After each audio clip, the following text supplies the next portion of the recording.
Wallace y la teoría sintética al pensamiento evolutivo. Por lo tanto, lo que ustedes van a hacer es con su especie explicarlo desde cada uno de estos puntos.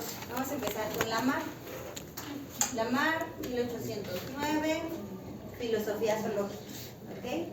Filosofía zoológica fue un libro donde Lamarck expone que las especies se transforman, ¿no? Y por eso se conoció inclusive como transformismo antes de evolución, ¿no? Él rompe un paradigma de aquel entonces, y el paradigma era el fijismo, como más o menos nos platicaba su compañero, ¿no? Que quiere decir que Dios había creado las cosas tal cual ya estaban y que nunca habían cambiado en el tiempo, ¿no? Pues ese es el paradigma que tenía toda la gente, en lo que todo el mundo creía, pero Lamarck dice no, las especies, todos los seres vivos cambian o cambiamos a través del tiempo, ¿no? Fue lo primerito que él argumenta, pero por supuesto no podía decirlo solo así, sino que tenía que explicar cómo es que sucedían esos cambios. Lo que les puse aquí son las palabras clave que reconocen el pensamiento lamarckiano.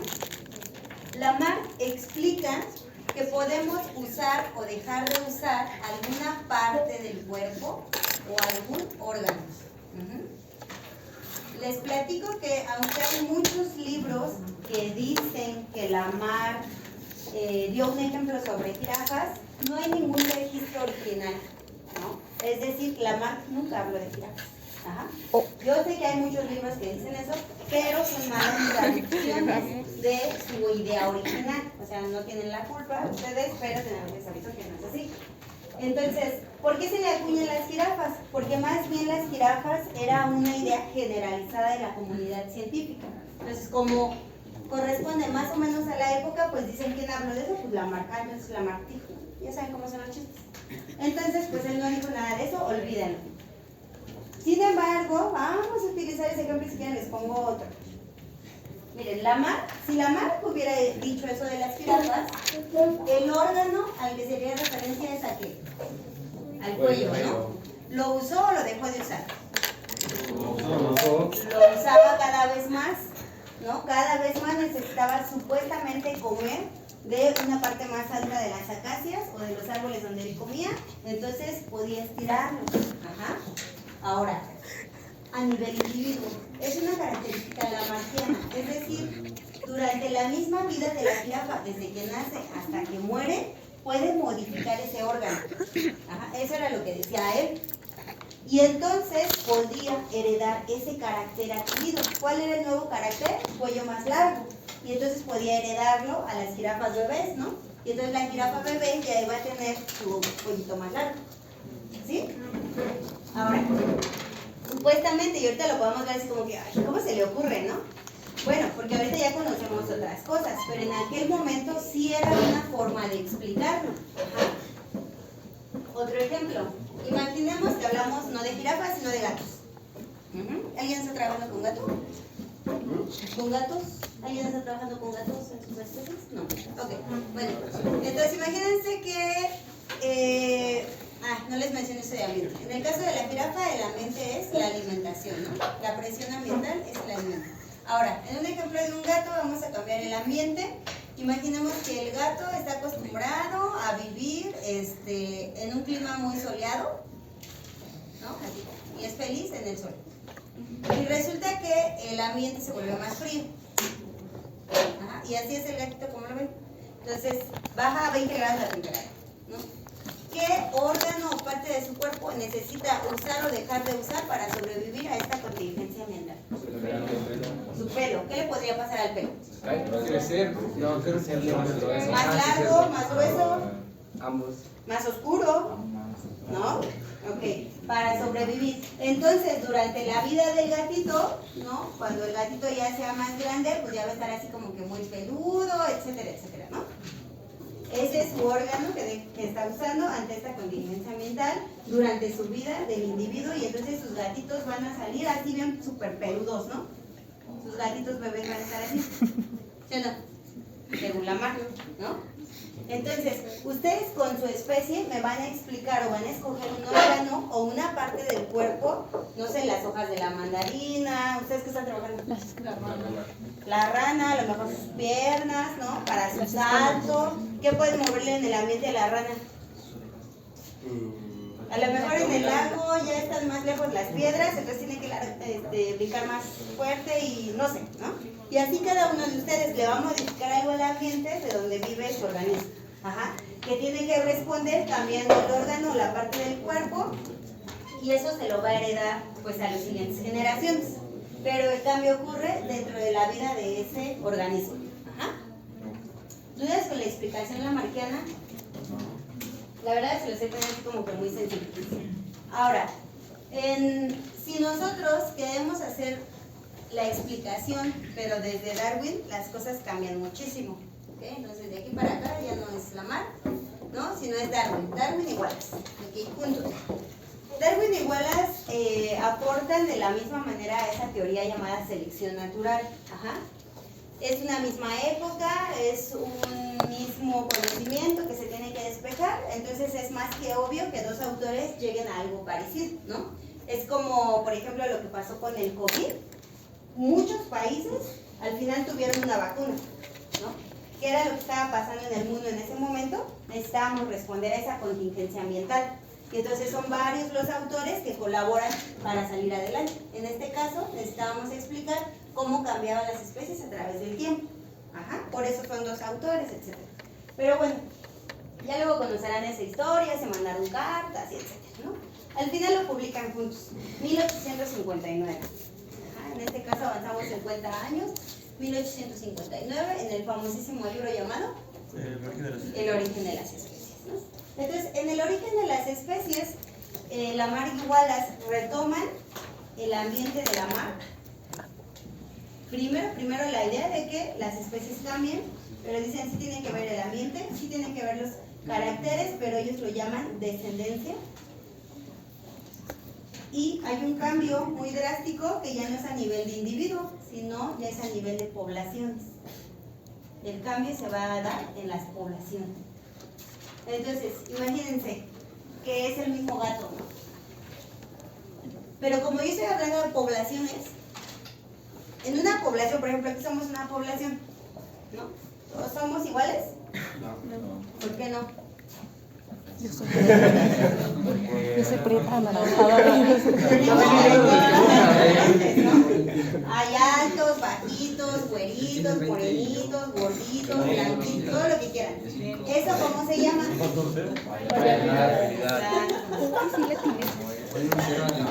Entonces, en el ejemplo de los gatos, yo puedo tener un gato negrito, puedo tener un gato blanquito, un gato muy peludo, etc. Un egipcio que no tiene pelos. Entonces partimos de una población que ya tiene variabilidad. Y como también va a pasar algo en el ambiente, para que vean la diferencia con el mismo ejemplo, también va a haber frío. Ahora, el gato más peludo es el que va a, ¿qué cosa? Bueno, si genera más calor, y entonces ese es el que, punto número 1, va a ser seleccionado. ¿Por quién? Por la naturaleza, ¿no? Selección natural. Lo va a elegir. Y resulta que este gato, como tiene esa cualidad, es llamado el gato más adaptado. Ojo con lo que estoy diciendo, el gato ya está adaptado. No quiero ver en sus escritos, se adaptó. Eso no existe. No existe que se adaptó. Se dice que está adaptado porque ya dentro de la variabilidad tiene esa cualidad que va a hacer que la selección natural permita ¿qué cosa? Que sobreviva, ¿no? Entonces, sobrevivencia. Y si el gato sobrevive y está contento, ¿qué hace? Se reproduce. Tiene que estar contento, ¿no? Se reproduce. Y si se reproduce, no, ustedes no estén contentos. Si se reproduce, entonces va a tener descendencia, ¿no? Ajá. Y entonces sus hijitos van a Su descendencia se iban a hacer en noviembre. ¿Sí o no? ¿Ok? Vean qué diferente es. Aquí el gato no se transforma, ¿no? No hay este cambio de caracteres adquiridos durante su vida, sino estoy hablando de poblaciones que ya tienen variabilidad, ¿no? Y cuya elección se va a dar sobre el más adaptado. Ajá. También responde a un ambiente. En el caso de las jirafas, si hubiera sido cierto el ejemplo de las jirafas, yo tengo jirafas de cuello largo, de cuello corto, jirafas gordas, jirafas así, asadas, ¿no? ¿Cuál es la jirafa? Con el supuesto de que comiera de esa forma, la jirafa que sobrevive, pues es la de cuello largo, ¿no? Que así comiera. Y entonces ya sobrevive, la que tiene la oportunidad de reproducirse, etcétera, etcétera, etcétera. Ajá. Hoy sabemos que eso no es cierto. Eso del cuello largo, y que el alimento, y que todo eso. Les voy a explicar por qué hay más jirafas de cuello largo. Bueno, ¿por qué creen ustedes? Si ya les dije que eso no es cierto. Entonces, ¿por qué las jirafas tienen el cuello largo? ¿De qué creen que les sirva? Para alcanzar las hojas de los árboles. Para pelear podría ser. Sí, de hecho. No es cierto lo de los árboles y el alimento. No. Entonces, Para las jirafas, sí se pegan. ¿Para qué? Para evitar la casa del clima, para el calor. tal vez para ver si Para tomar más agua, se llaman depredadores alrededor. Podría ser. Bueno, las jirafas. Para no ahogarse. Ah, sí, No. Se ha descubierto que las jirafas tienen el cuello largo por otro tipo de selección, que se llama selección sexual. Resulta que el atractivo más grande de la jirafa es el cuello largo. Entonces son las que tienen la oportunidad de reproducirse. Y por eso tenemos más jirafas con cuello largo. Tiene que ver con esos sistemas de cortejo que hacen. Y miren que tengo el cuello más largo. Y así. Entonces ya la jirafa de 40 es otro tipo de El ratón ya está contento. Bueno, De mediodía. vamos con el último. Agarras así. La teoría sintética.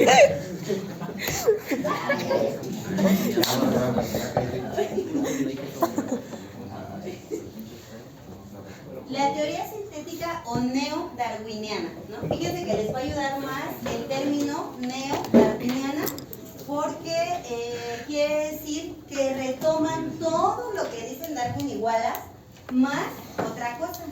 ¿Qué es, Francisco? ¿Qué es? La teoría de un neodarwiniana. Eso. Ok. Ellos suman los aportes de Darwin Wallace más los aportes mendelianos. Ajá, todo lo que tiene que ver con ADN. ¿Herencia? Bueno, herencia a nivel genético, porque aquí había referencia de caracteres y aquí descendencia. Herencia a nivel genético, lo que se llama, por ejemplo, frecuencias alélicas. ¿Sí se acuerdan qué es un alelo? Claro. ¿Qué es un alelo? Ahí. ¿Se acuerdan qué es un alelo? Eso es de biología 1. Oliver, contesta. Alelo.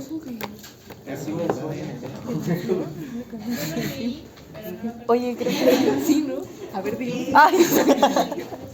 Dile a Oliver que lo A diga. ver, se les explico. Cosa génica, Ay, Basti, Basti, Basti.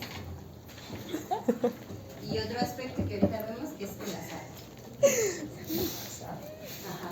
Resulta que los neodarwinistas, que fueron 3, que son estos que puso acá amablemente Francisco, Theodosius, Mayer y Simpson, ajá, no es el amarillo, es otro Simpson.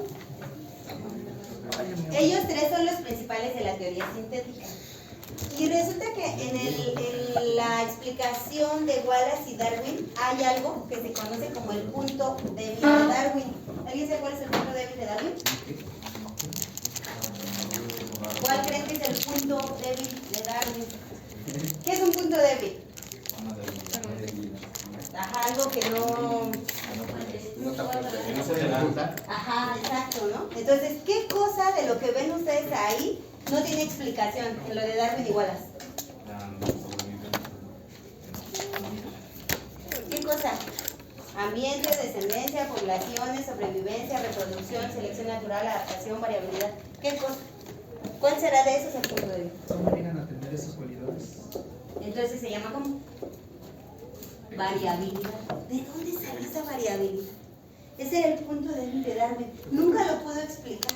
Y no es porque fuera tonto, no es porque no tenía los recursos tecnológicos, etc., ¿no? Entonces, la explicación de la variabilidad lo da la teoría sintética. ¿De dónde salen? Mutaciones, ADN, frecuencias aléricas, etc. ¿Okay? Y ese es el gran aporte de estos autores. Y explican el punto débil de Darwin, ¿no? Es decir, qué tanto aparecen o dejan de aparecer esos caracteres, esa variabilidad que son los alelos, ¿no? ¿Cuál es el conjunto de genes que representa una población o posagénica? ¿Cómo es que ocurren los cambios en el ADN o mutaciones? ¿Okay? Todo eso es lo que argumenta la teoría sintética, más el azar. ¿Por qué el azar? ¿Qué tiene que ver el azar en todo eso? A ver, ¿por qué ustedes hablan español? Que no somos así. ¿Por qué naciste aquí? Por azar. Ah, Cada cosa que le sucede a los organismos vivos se nos da por azar. Por azar somos morenos, somos buenos, por azar. ¿Ok? No es porque Dios dijo así. Ajá, pero ¿quién dijo que tus papás se conocieran? Ustedes ya tomaron novios, no crean, porque por azar entraron a SPH y conocieron a su amigo, y se hicieron novios. Y al rato van a tener hijos por azar. Okay. Entonces, todo lo que tiene que ver con los seres vivos, en este caso, los cambios ambientales de aquí, los cambios ambientales Yo no puedo de dejar de acá, verle son la cola. contingencias o por azar. Un incendio es por azar, un terremoto, etcétera, etcétera, etcétera. Todo lo que nos va a afectar a los seres vivos y que va a provocar esos cambios a través del tiempo, que es la evolución, es por azar. Entonces, es algo muy importante que identificaron esos autores. Entonces, si seguimos en el mismo ejemplo del gato, yo lo voy a explicar como aquí, pero voy a aumentar que esta variabilidad se dio por todos estos cambios genéticos al azar. Ajá. ¿Dudas con esa parte? Joseph, Jair. ¿Nadie? ¿Todo clarísimo? Qué inteligente. Les voy a dar un último ejemplo. Un último ejemplo. ¿De cuál? ¿De cuál quieren? De la rana. Sintética. De sintética. De la sintética. De la vida negra, por favor. No. Pongamos que una ballena. ¿Nadie tiene ballena? Una mariposa de león. ¿Eh? Del león. No. Una ballena. Ahí tienes ballena. Zorrito, león, vida negra, serpiente, rana y mandarina. Mandarina. La mandarina es un... ¿Es un ser vivo? ¿Sí o no? Bueno, Está bien, Dani. original. Claro. Ok, entonces por ejemplo una ballena, ¿no? Vamos a empezar con las tres cosas, ¿no? A ver, ballena. Ballena, cambio ambiental de la ballena. Porque era de terrestre a... Ya que no sea frío y caliente. Ah, De por eso. Ah, sí, ellos tuvieron un proceso acuático, terrestre, acuático. Ay. Mayor cantidad de sal. Si hay mayor cantidad de sal en el océano, ¿qué órgano tienen que modificar?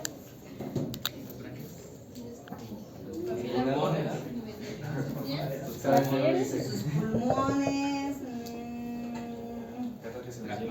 A ver, si es cuando ustedes han llenado un vaso con sal y lo han mezclado así, ¿no?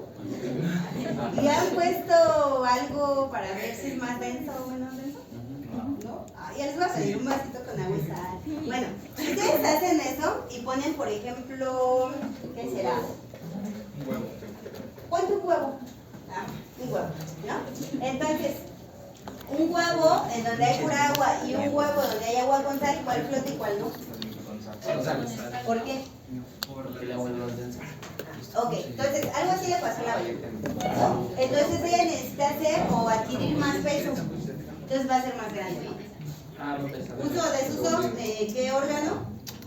A lo mejor aletotas, ¿no? Puede ser unas aletas más grandes u órgano. Las va a usar más, las va a prolongar más, entonces eso se da a nivel individuo, se hace más grande, tiene ballenitas más grandotas y ya. Aquí, Ballena chiquita, ballena flaca, ballena gorda, ballena... ¿Cuál va a sobrevivir? La gorda. Gorda con aletas. Ah, sí. Ok.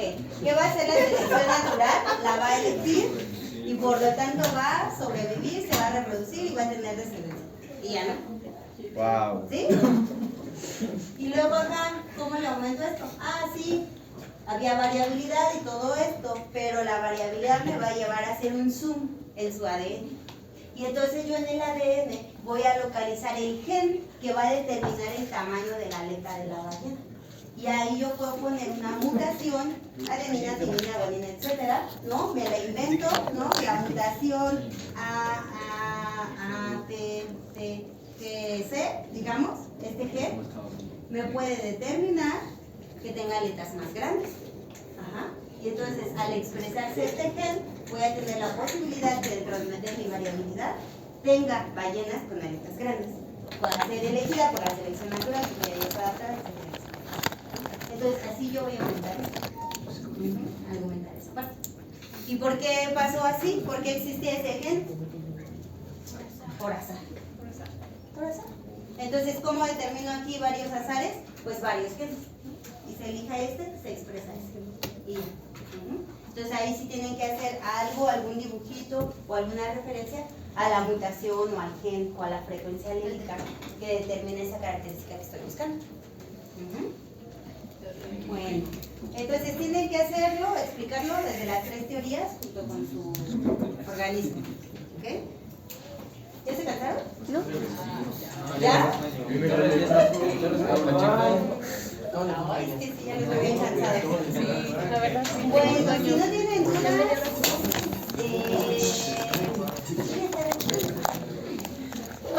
si no tienen dudas, pues